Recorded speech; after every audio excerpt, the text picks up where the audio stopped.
Good afternoon, friends. So we continue with Dr. V.K. Aswal's journey into small angle neutron scattering.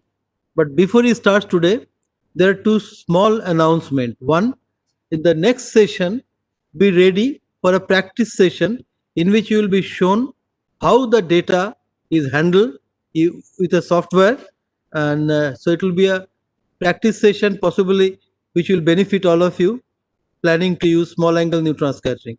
And secondly, Dr. Aswal has given a short assignment of 5 questions which has been uploaded at Anuvidya. So I would expect this assignment to download this assignment and finish it. This is a short assignment. I would expect you to finish it by the weekend and post it back to me at neutroncourse@gmail.com. I'll pass it on to Dr. Aswal for evaluation. I'll request Dr. Aswal to take up now.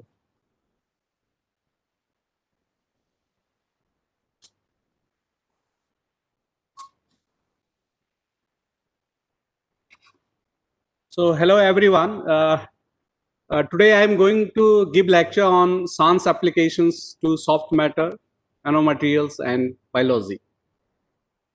So common thing in soft matter, nanomaterials and biology is that these structure in these systems have nano length scales, and for which small angle neutron scattering is one of the tool which you can apply to characterize these systems.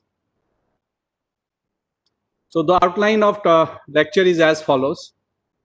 So on soft matter, self-assembly is one of the important phenomena. And the results which will be discussed will be on formation of self-assembly, structural transitions, and multi-component systems. And then on nanoparticles, it will be how to characterize size and size distribution of nanoparticles. Some of this you are already knowing now. And then separation of nuclear and magnetic contributions. And the most important thing is that you can use small angle neutron scattering for multi-component complexes such as nanoparticle macromolecule complexes. I will be showing some of the results on this topic. And then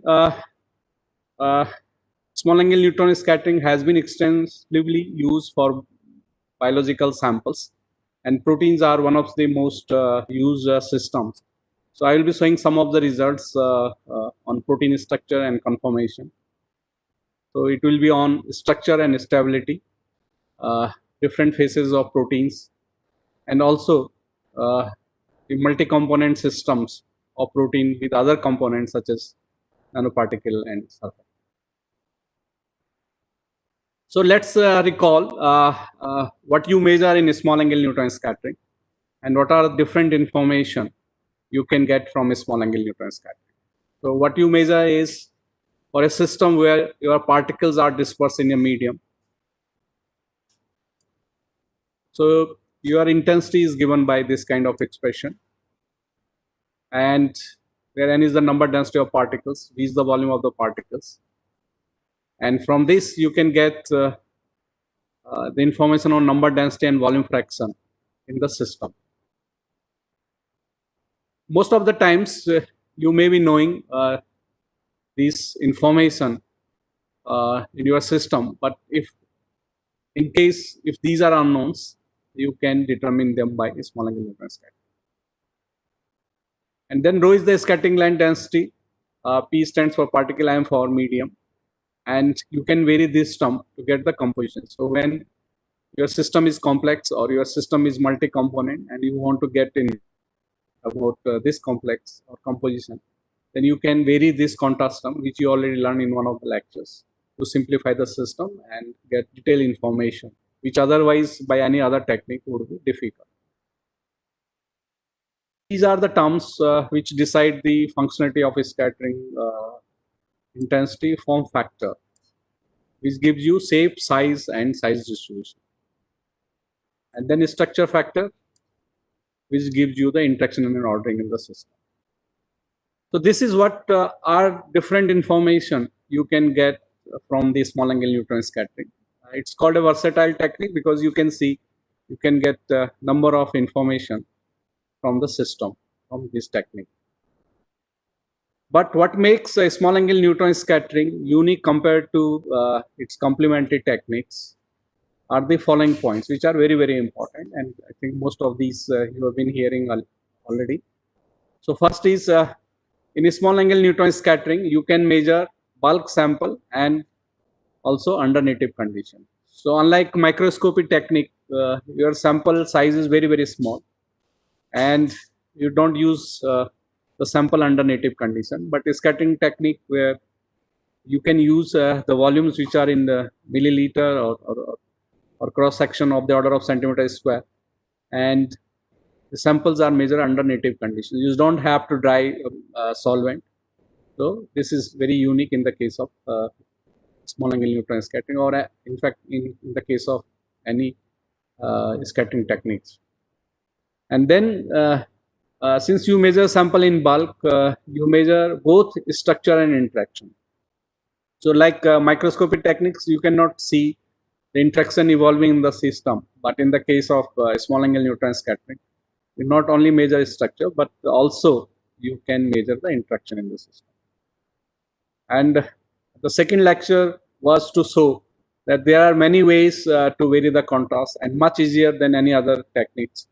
And easy possibility to vary the contrast really makes this technique unique, which you cannot do with other techniques. And then since neutrons are a small magnet, also you have the advantage of neutrons to study magnetic scattering. So you can separate nuclear scattering from the magnetic scattering. So these are the unique advantages of using small angle neutron scattering with respect to complementary techniques.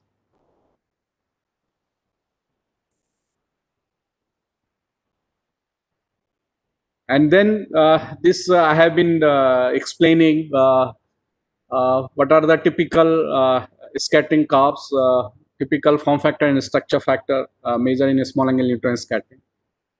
So typical form factor, which is also the scattering from a dilute system, is like this. Your scattering will be monotonically decreasing as a function of Q, and this width is reciprocal to the size of the particle. So if you really have to measure a larger size of the particles, then you need to really go to small Q values, and the curve will be flat when you have the smaller size of the particles. And then the shape information comes from the functionality of this curve. So for different shapes, the functionality of curve will be different. And then this is a structure factor. So particularly in the low Q region, for different kind of interactions in the system, your structure factor will be different. So for repulsive system, structure factor tend to be small values towards Q tending to 0, whereas it diverges for attractive interactions. And from this, you can from this behavior, you can differentiate the interaction in the system. And for the systems where you have interactions present, your structure factor gets multiplied with the form factor to give you the resultant scattering intensity. And then in that case, mostly, as I said, you only see one correlation peaks. Other peaks are not seen because they get multiplied with the small values of the form factor.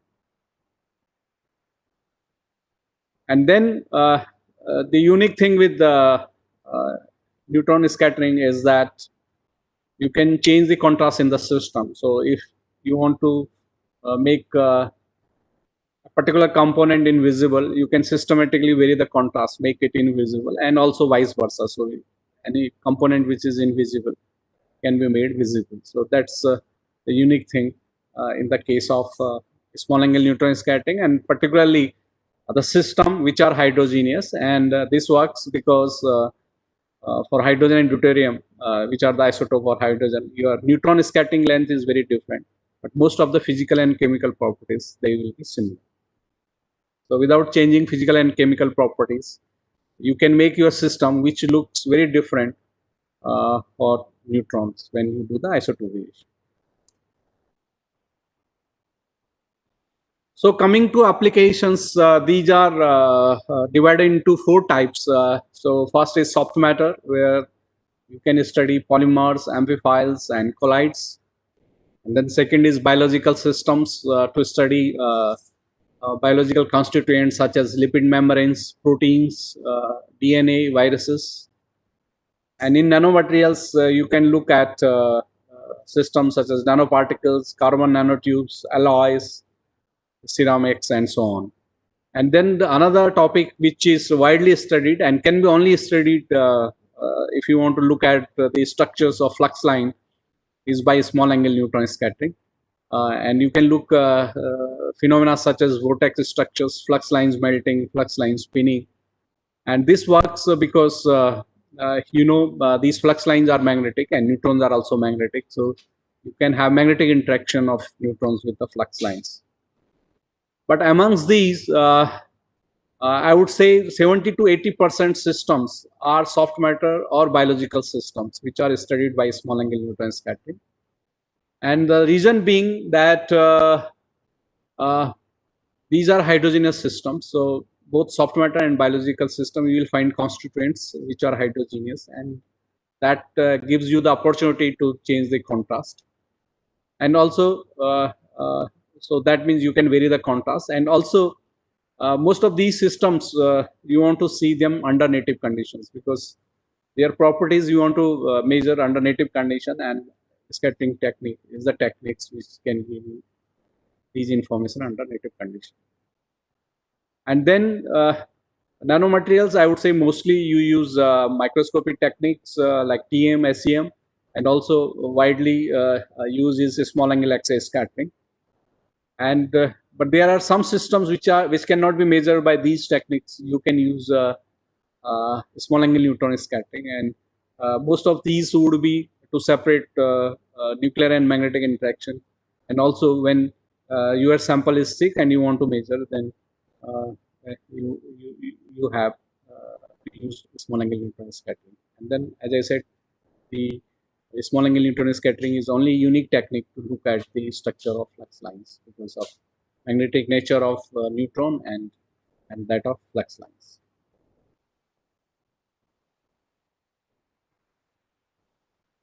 So coming to soft matter, which is one of the widely studied system using small angle neutron scattering. And uh, uh, what is soft matter actually? So soft matter, you see many many materials in day-to-day life, starting from when you wake up in the morning and use your toothpaste, it's a soft matter. Then the milk you drink is a soft matter. Then the tires of the car you drive is a soft matter. And in fact, our body is also called soft matter.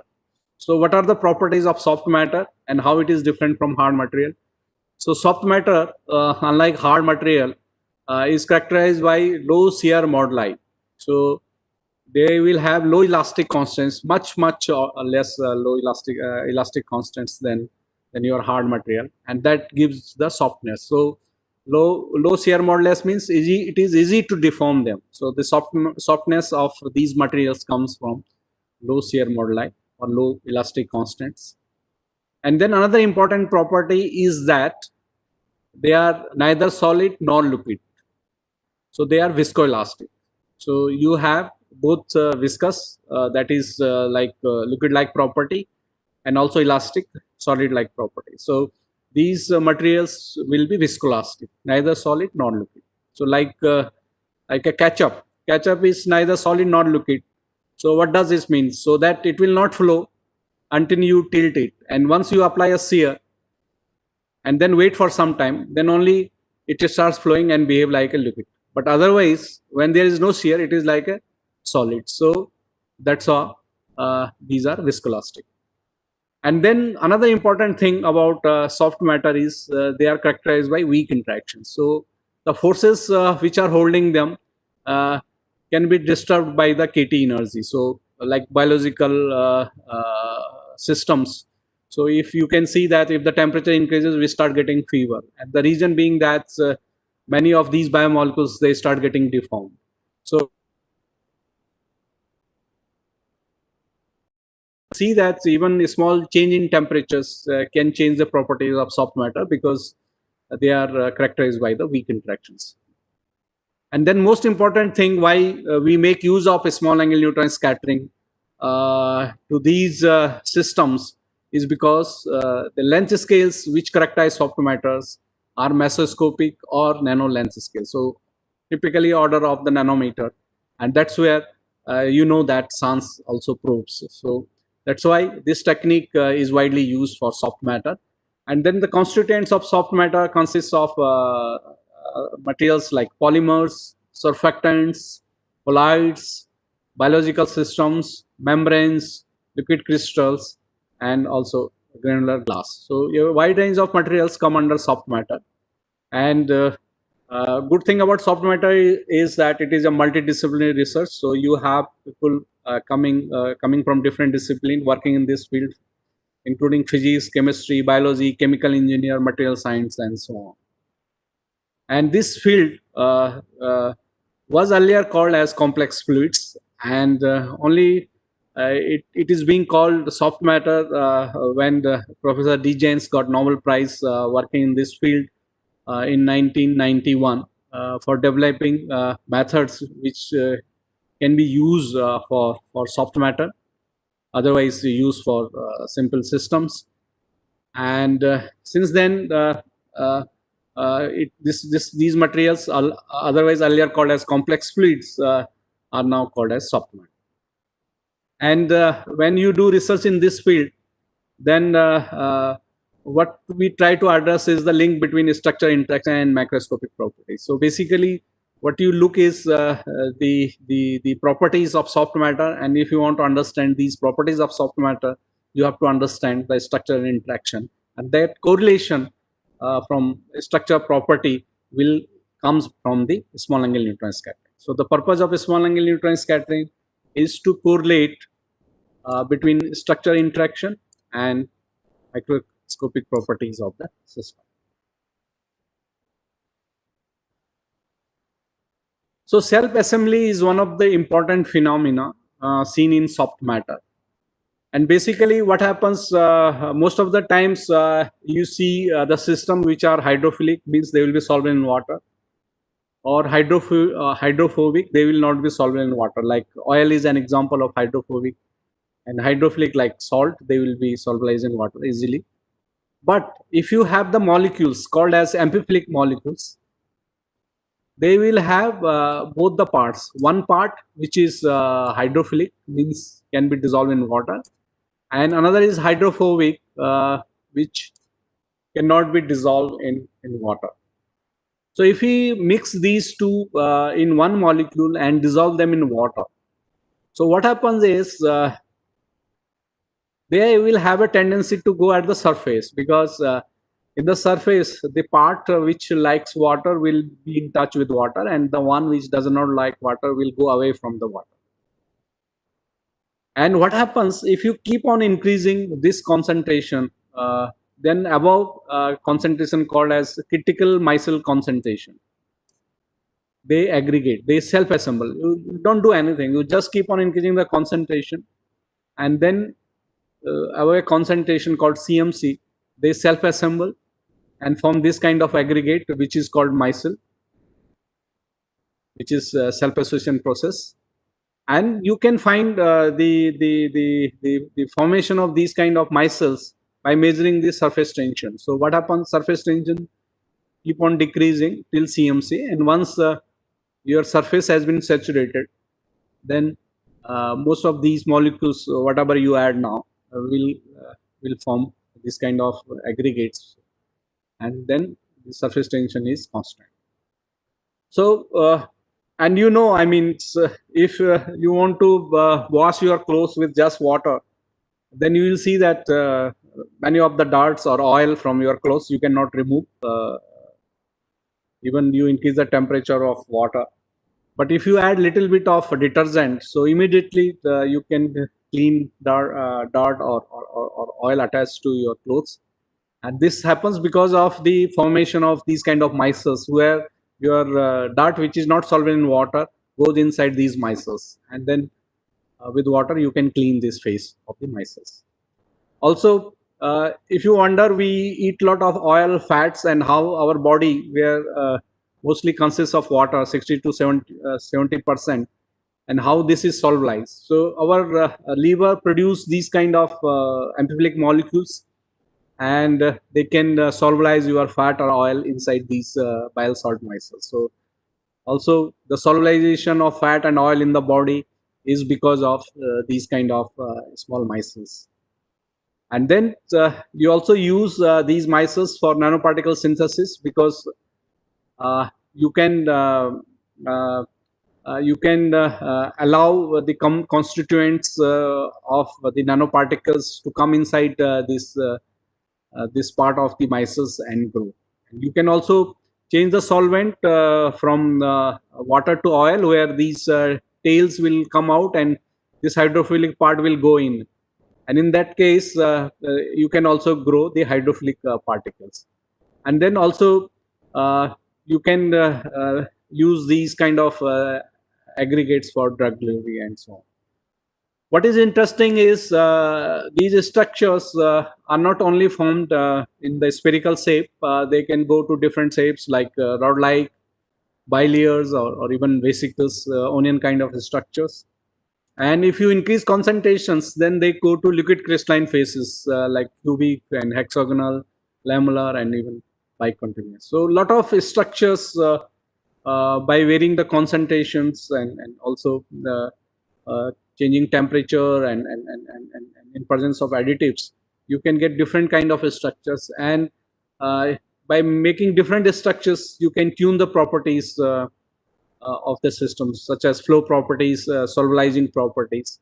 And that's why these are widely studied topics. And small angle neutron scattering is one of the techniques to look at these structures of the micelles. So let's start with some of these systems. So here in this slide, I give the example of block copolymer. So block copolymers are copolymers where you attach two kinds of polymer in one molecule. So for example, this particular block copolymer, what is done is you have polypropylene oxide, and on either side it is attached by ethylene oxide. So ethylene oxide is CS2 CS2O, and you will have one more CS2 group in propylene. So CS3 CH CS2 CS2O. And so when you take these block copolymers at low temperature, so they dissolve as unimer. So you will have this as unimer. But when you increase the temperature, then they start forming these kind of self-assembly, where one part, which is PPO part, goes in, and PO part faces the water. So there is a self-assembly of these monomers into micelles as you increase the temperature. And the reason for this is when you increase the temperature, at low temperature, you have both PO and EO hydrophilic. They can be dissolved in water. But as you increase temperature, the water attached to PO, because the binding of water to PO is less. So when you increase the temperature, you can dehydrate PO. As a result, it becomes hydrophobic. So once it becomes hydrophobic, now you have two interactions, hydrophobic and hydrophilic, in the system. And where hydrophobic try to bring them together like oil, but it is not an infinite size, it is a finite size. So there is competition of this hydrophobic with the hydrophilic interaction. So hydrophilic limits the size, and hydrophobic tries to make it infinite size. So because of the competition of two interactions, you get a finite size of these micelles. And then going to different temperatures, you can tune the concentration of these micelle formation and also the structure of these micelles. And what this SANS data shows is that very low scattering when you are at 20 degrees centigrade. So that means these block copolymers, they are dissolved as monomers like this.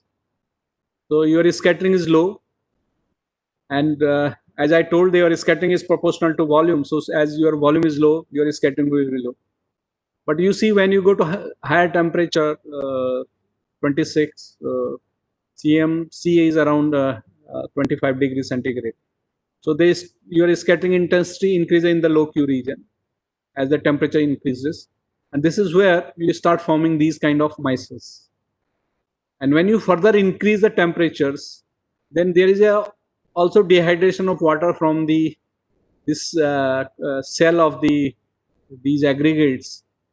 And in that case, then your hydrophobic dominates over hydrophilic, and you could have the structural transition of these micelles from sphere to rod like. So, and this additional buildup at higher temperature is because of now the structural transition of your spherical micelles to rod like micelles.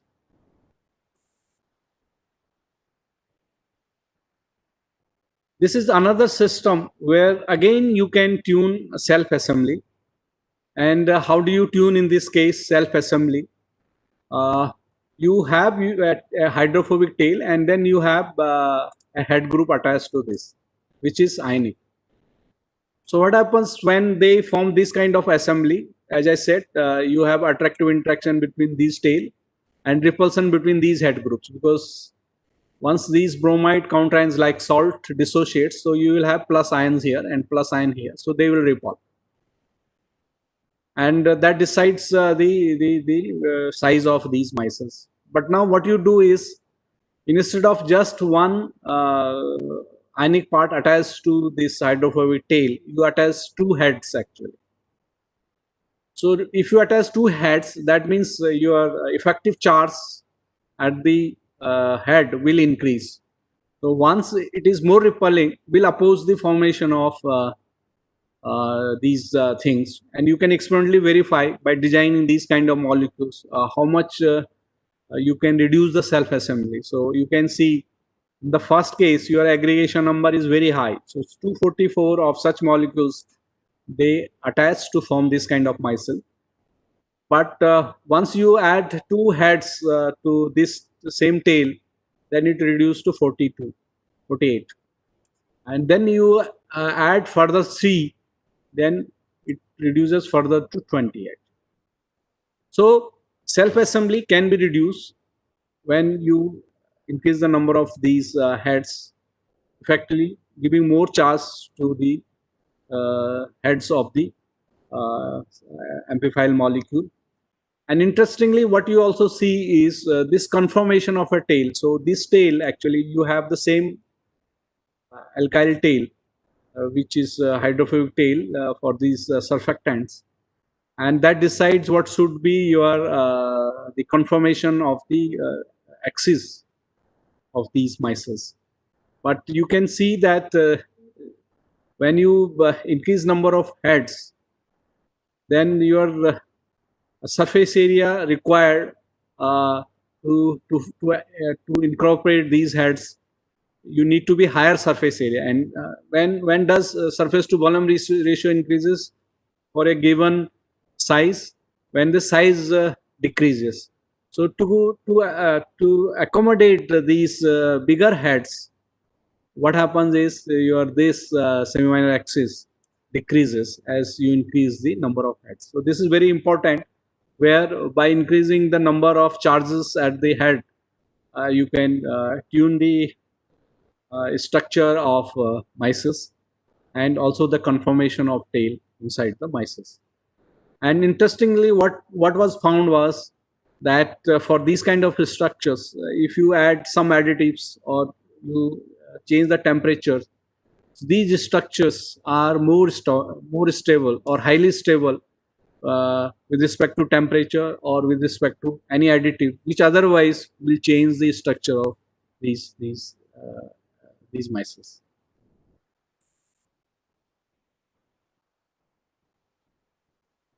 So this is an examples where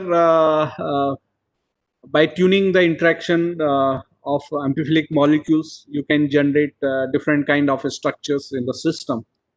So what we do in this case is we take two oppositely charged molecules. So one is drug molecules like this, and another is ionic liquid actually, and they are oppositely charged. So this is negatively charged and this is positively charged. And in either in either case of the pure systems, so for if you have pure drug system, so it will form this kind of small aggregates.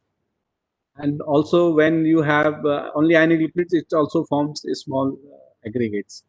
But when you mix them in different proportions, so you can systematically go from small aggregates to larger aggregates, or even to form vesicles and so on. And this you can formation of these structures you can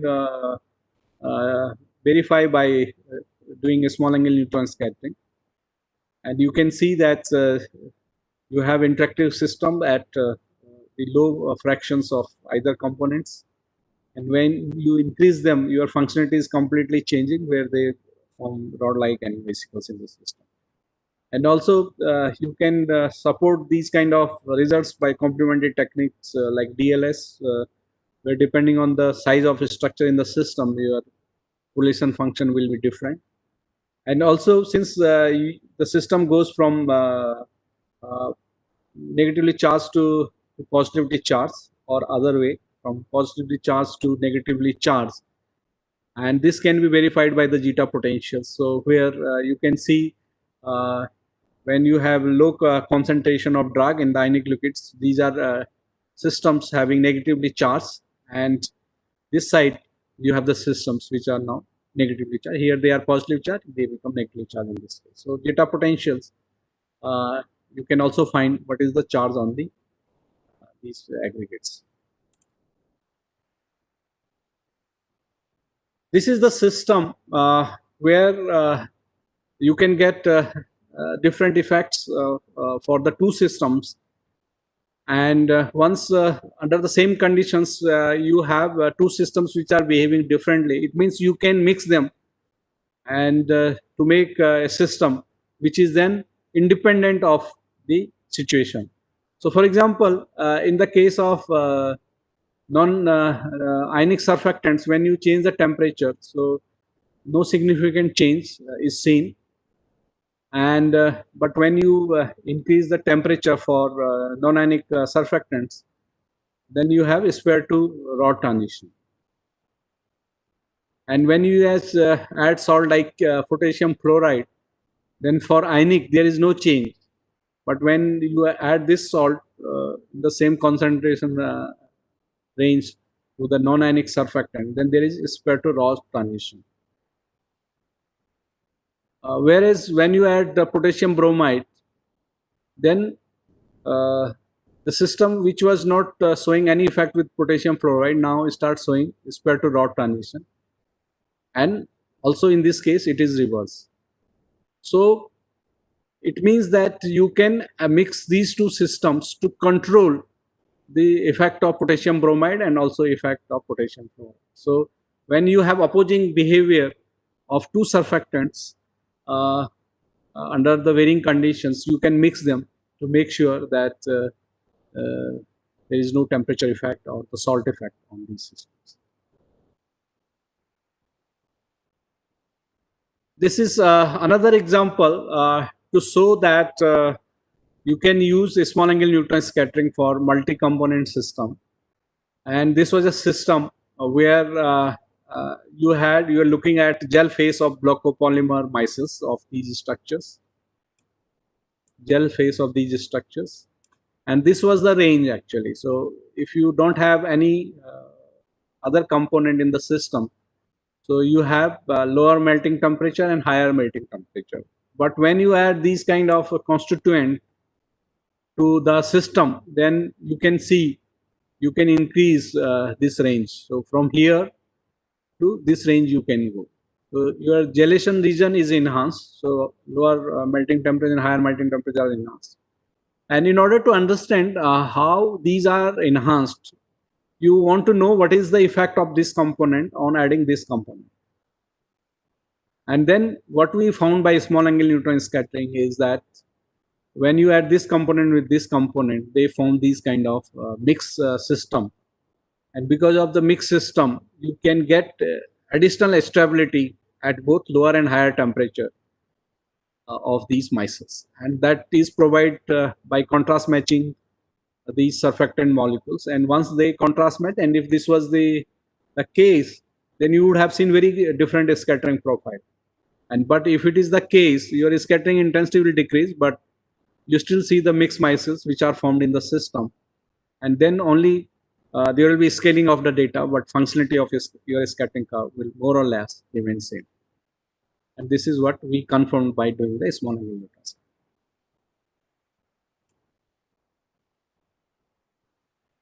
So another systems which have been widely studied by small angle Newton scattering are biological systems, and they are not very different from soft matter. In fact, they are part of soft matter because they also have the characteristics similar to soft matter.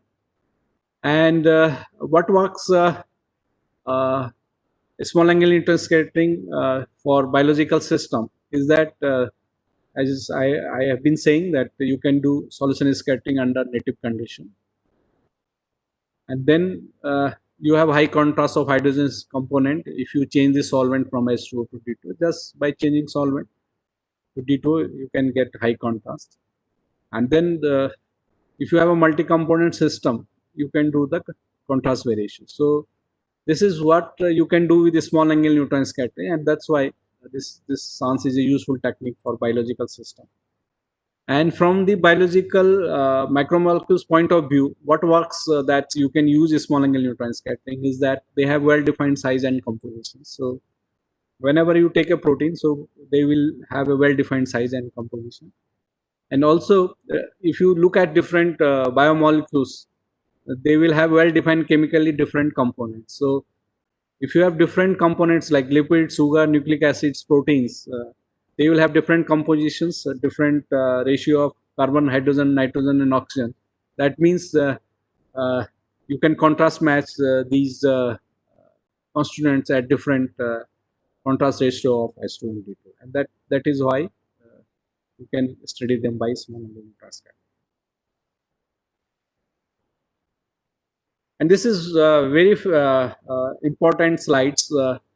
How you differentiate different biomolecules in a biological system, because as I said, they have different composition.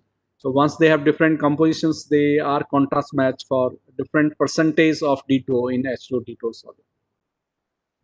So for example, if you take 30% of D2O in H2O D2O solvent, your lipid will be contrast match, so it will become invisible. For protein, it is 42%, and for RNA, it is around 65%. When you have 65% of D2 in S2 D2, RNA will be invisible. So because of their contrast match at for different percentage of D2 in S2 D2, you can simplify complex systems such as viruses where you will have all these components present and study them in detail. So proteins are one of the important biomolecules because I think after water, they are in the highest amount in the body. About 15% of our body, we have the proteins molecules. And they only function when they are in native conditions. They do a lot of functions in the body. And many of diseases we get because they are not in the native conditions. They either denature or they aggregate. And for that, from that point of view, it is important that we know the structure and stability of proteins. And most of our studies, they are on model systems, but we can also take actual systems. And for that, as I said, you need enough amount of samples to characterize them. So this slides shows that the structure of proteins. So we have studied two model proteins, lysozyme and BSA. And so when you just want to look at a structure, what is advisable is you take the dilute system such as 1 weight% so that there is no structure factor. So then what you get is only the structure information. So these are globular proteins. In the case of lysozyme, you find it like a prolate ellipsoidal with semi-major axis 2.4 nanometer and semi axis 1.4 nanometer. And in the case of BSA, it is oblate ellipsoidal with the semi-axis 4.2 nanometer and semi-minor axis 1.5 nanometer. So once you want to know the interaction of these systems, then you have to go to concentrated systems like 5 weight% or 10 weight% or sometimes higher. And if you take these kind of systems where your concentration is higher, then you will get a correlation peak and contribution from a structure factor. And once you have contribution from a structure factor, you can fit the interaction in the system. And these systems, when we measure at higher concentrations, we can also get information about the charge on these proteins. So, for example, on the lysozyme, we get the charge, which is 0.7 electron unit, and in the case of BSA, it is minus 18 electron unit.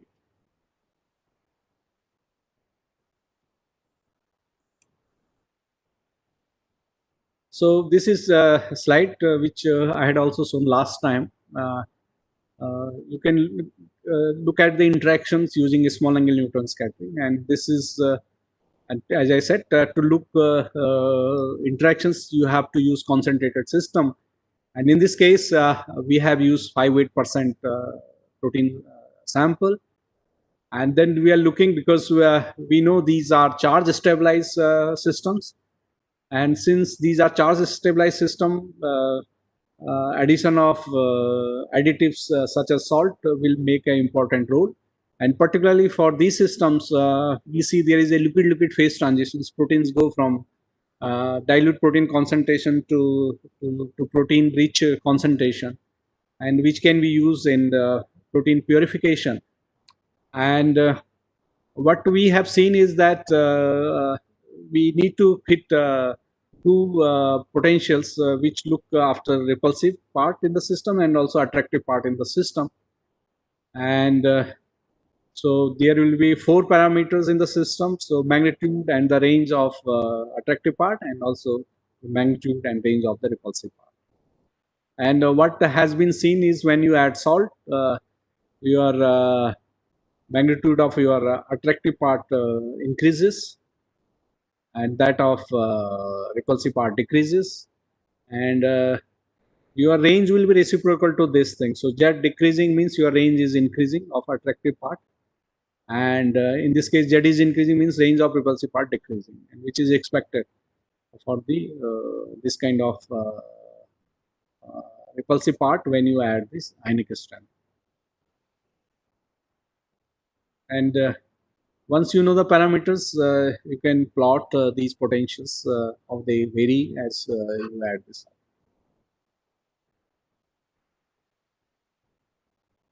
So as I said, protein only function when they are in native conditions, but there are many conditions by which they can unfold, including temperature, presence of urea, and also presence of surfactant.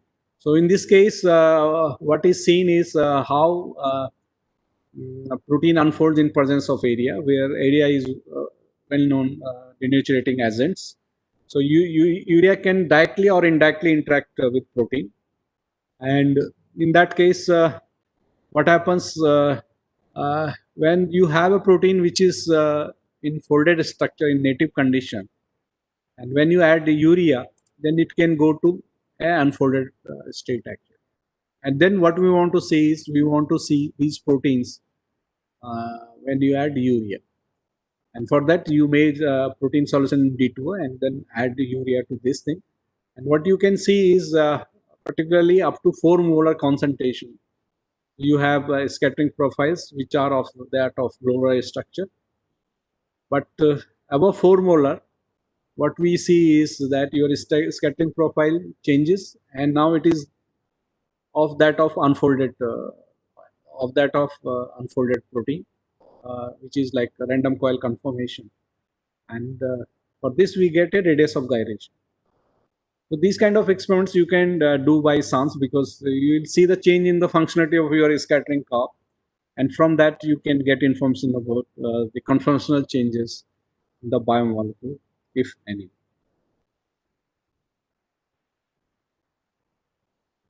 This is another example. In this case, you are adding surfactant molecules to the protein. And protein and surfactant molecules, they have common that they are amphiolic molecules. Both of them will have hydrophobic and hydrophilic patches. And these surfactants can attach to the ionic patches, hydrophilic patches, and also aggregate around the hydrophobic patches. So what happens, this globular protein, it unfolds forming this kind of bead necklace like a structure. And you can see this unfolded protein, particularly when you will contrast match these surfactants. So once you contrast match these surfactants by taking deuterated surfactant and also solvent Hg2, then only you see the hydrogenous protein. And you can see the pattern in this case, the scattering is very different when both are scattering. But in this case, now these micelles are contrast matched and only you see the protein which is unfolded. And then again, as I said, if it is unfolded protein, you can fit it to the random coil conformation and you get the radius of gyration of the unfolded.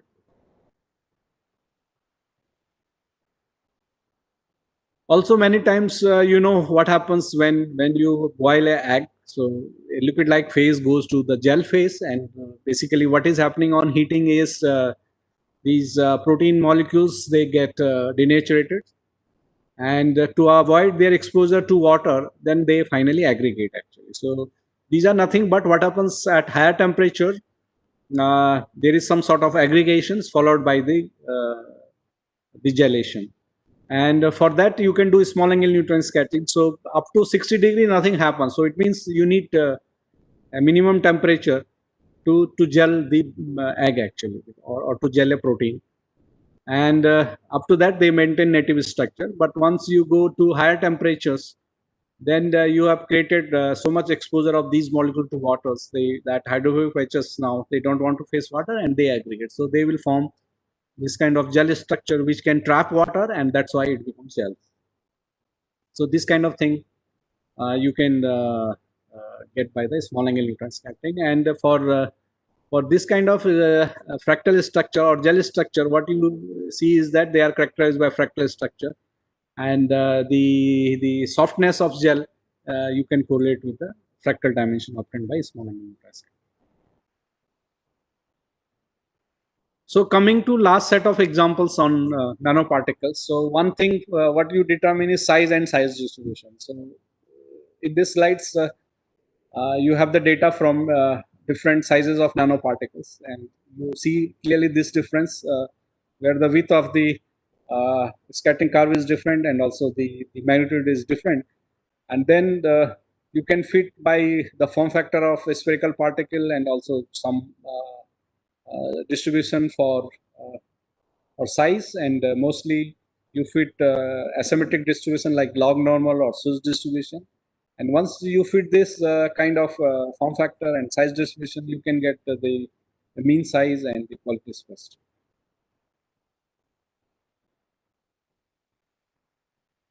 And then the unique thing with the small angle neutron scattering is that you can separate nuclear and magnetic scattering for magnetic nanoparticles.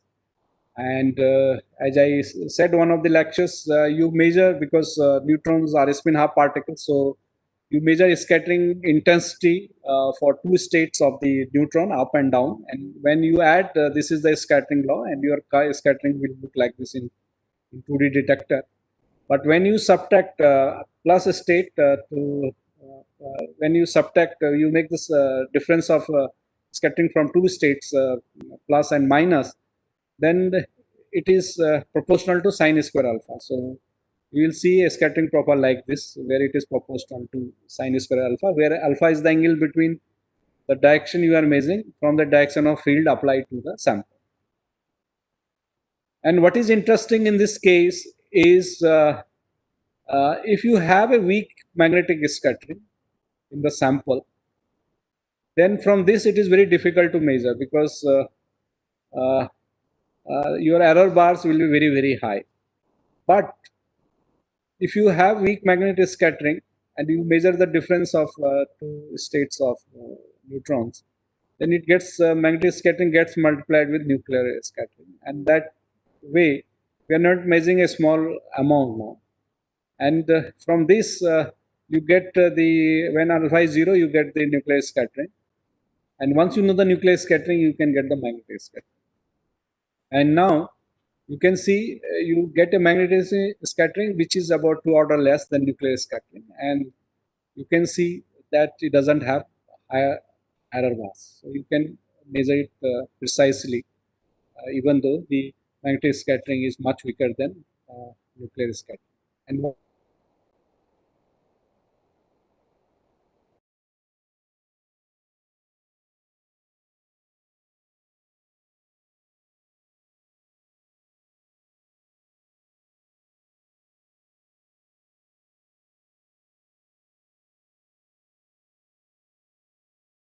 the surface of the particle.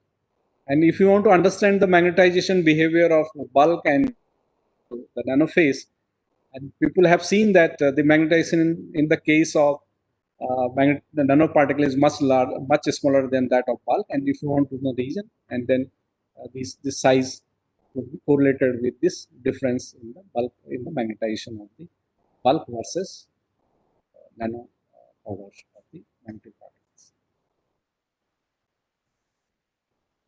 This is another case of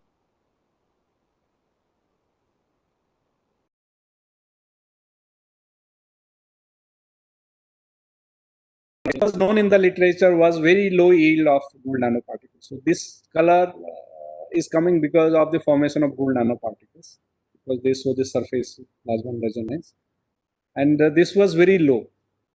So once this multi-component system we studied by small angle in individual component, particularly this block copolymer and the gold salt. We could find out that the amount of block copolymer required to reduce these gold salt requires really very high, and they are not able to reduce gold ions. So once we could establish that by the contrast variation experiment, then instead of only adding your block copolymer to gold salt, what we add is also a reducing agent, hydrochloric acid, and then we could enhance the yield of the gold nanoparticles. So we could go to very high yield of gold nanoparticles.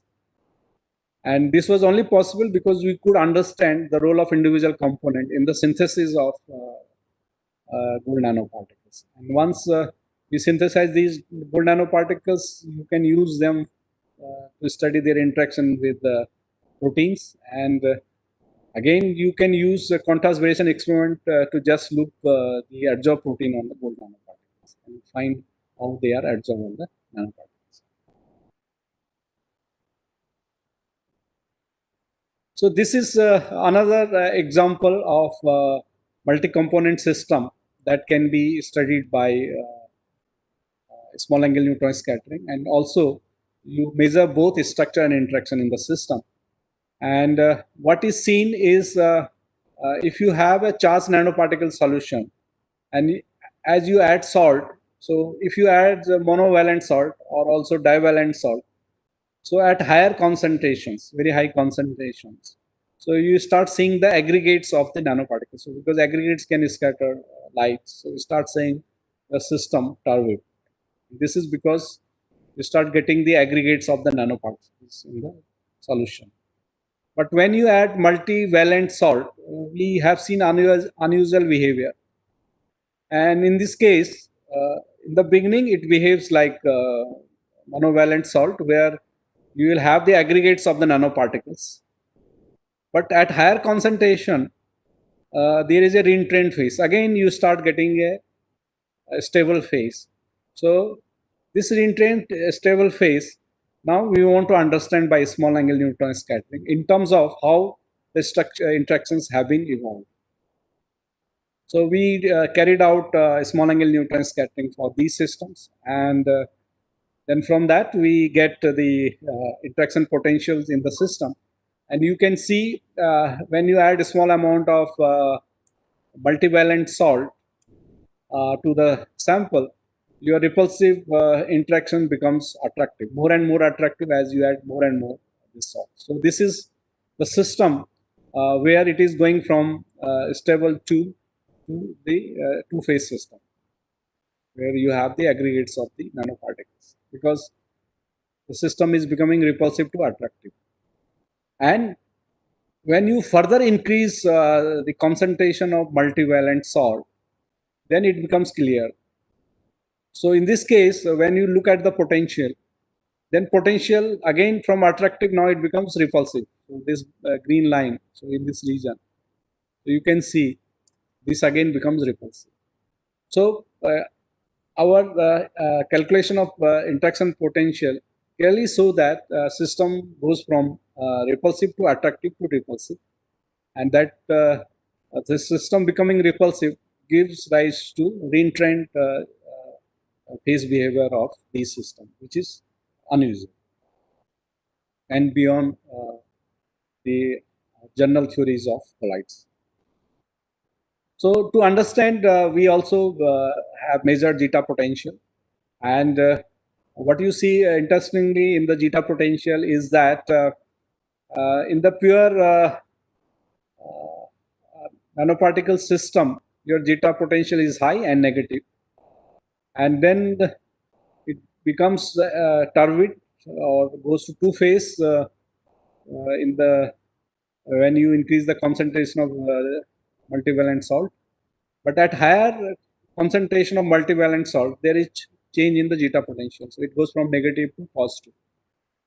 So what does this mean? So what this means is that there is charge neutralization at the lower multivalent salt concentrations, where what is believed is that these multivalent ions they are condensed on the oppositely charged surface, and that sets to short range interaction mediated by these compounds, and which is above the van der Waal attraction. And then as you have more and more these compounds condensed on the negatively charged surface, then at some stage they start repelling. So this reentrant phase is coming because of excessive condensation of these multivalent compounds.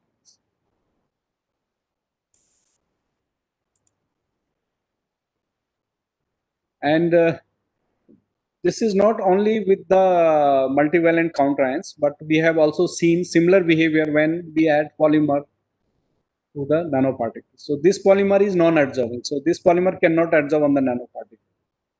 In that case, when these particles approach each other, and these polymers are driven away from the space between the nanoparticles, there is a concentration gradient of these polymers around the nanoparticles, and that concentration gradient gives rise to osmotic pressure and a force called depletion, which is entropy origin.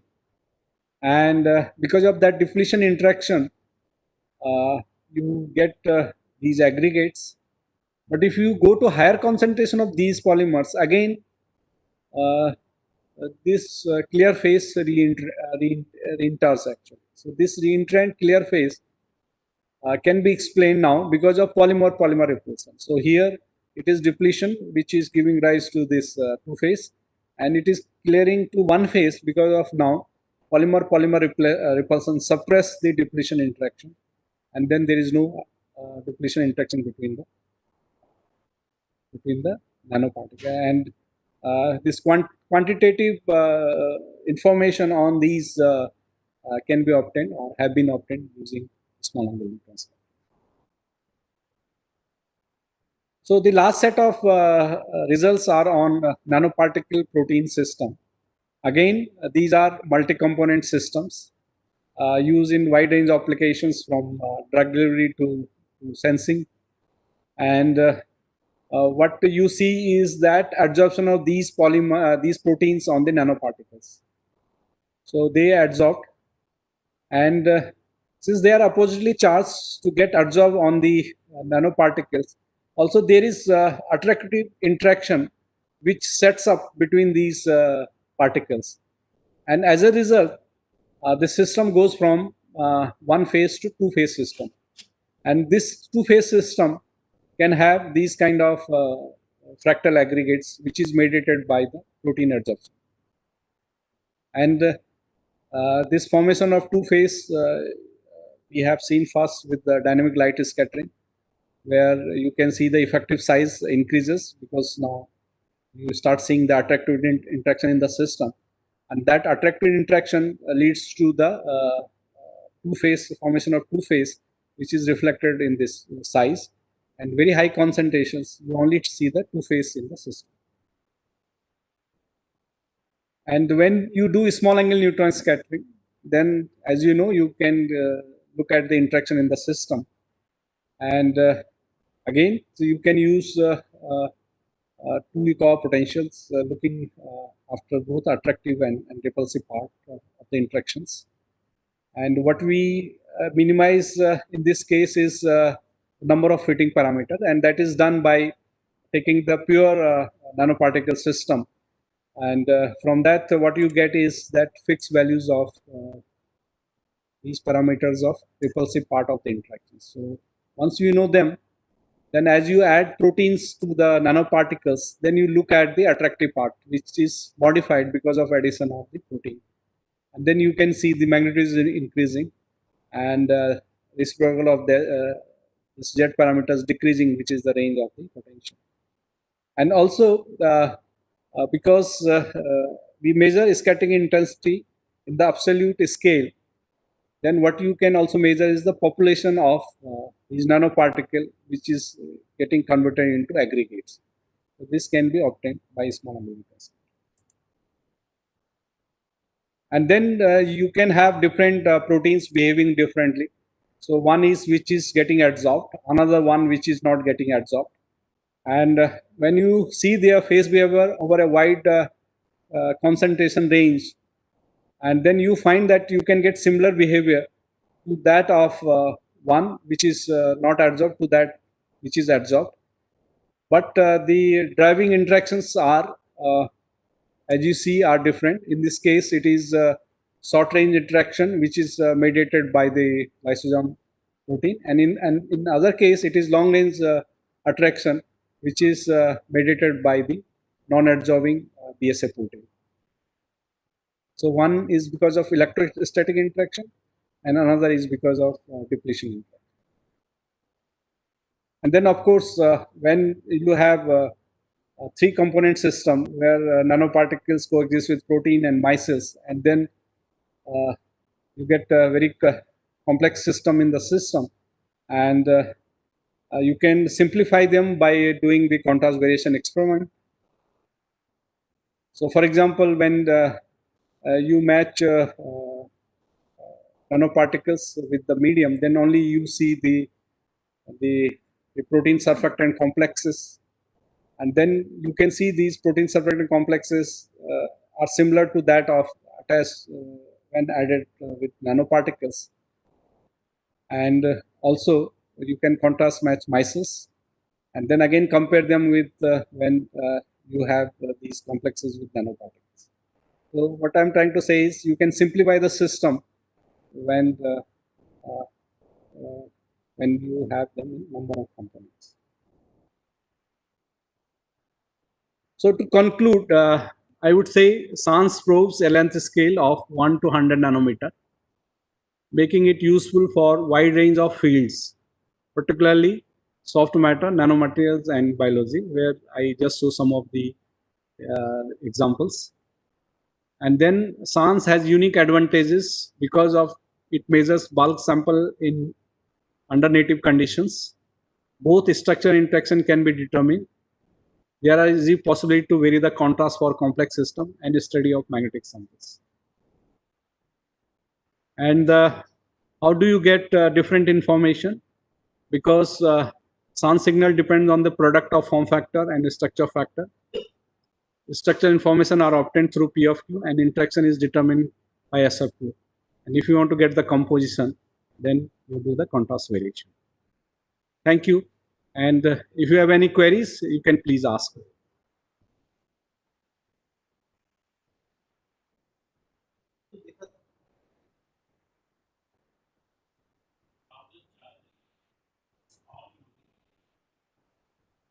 Okay, so the first question is how the charge on protein is found using SANS.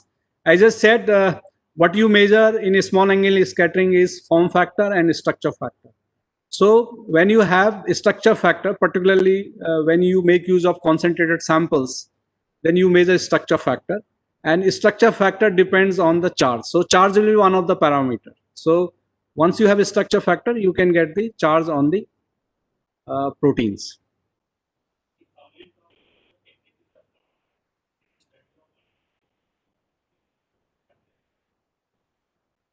Okay. So in that case, you have to specify your problem. What is the problem? But one thing is clear that what you should have is some constituents at nano length scale, and then their evolution when you charge the battery. So I think there have been some examples where block copolymers are used, and if their self assembly is used to modify the function of the battery, then they have seen how the structures are modified when you use different solvents. So those kind of things can be seen by a small angle neutron.